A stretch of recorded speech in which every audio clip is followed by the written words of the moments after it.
different things that HAB can cause. And it's predicted that with global warming, the impact of HAB will not only increase in frequency, but increase in the amount of harm that it can cause too. HAB are a natural phenomenon made significantly worse by global warming. Despite this, algae still is an essential part to life on Earth.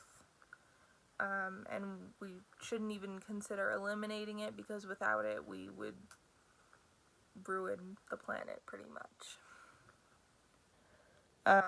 It would lead to complete environmental collapse.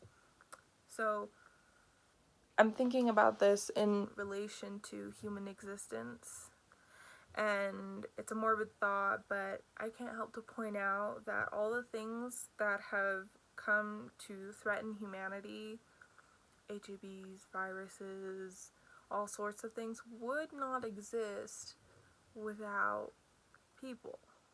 We have caused things that could cause our demise. Without our impacts on the planet, they wouldn't have come into existence, or I doubt they would, or they wouldn't be as extreme as they are. So that's just food for thought.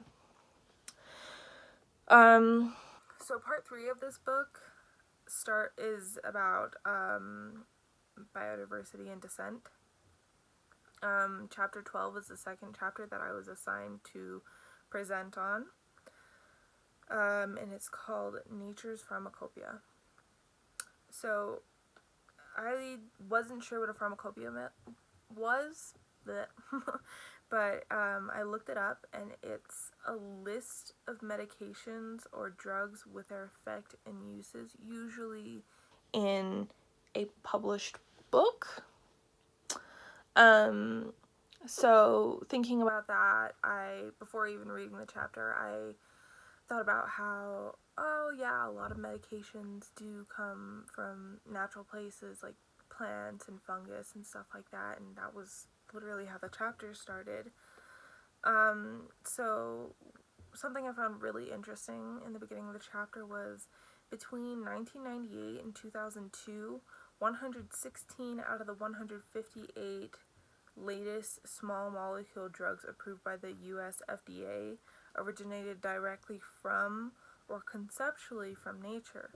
So that means that these drugs were discovered in plants directly, or scientists saw a certain impact or use for different plants, fungus, etc., and thought, oh, that's an interesting way to do that, and applied it to drug and medicine use.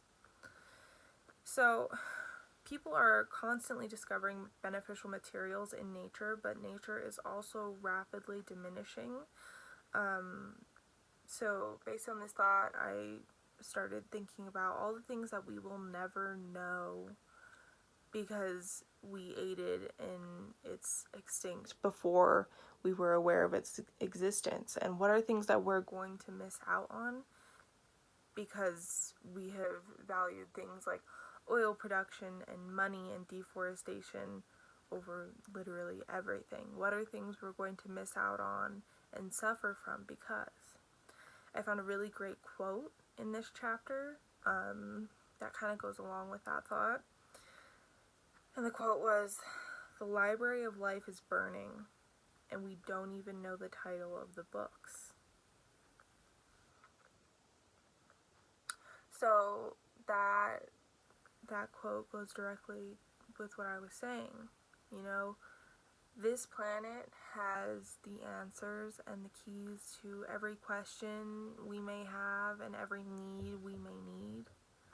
And we're never going to know half the things because we're destroying it. Things are going extinct at insane rates, and we're never going to know half of the things that we've lost.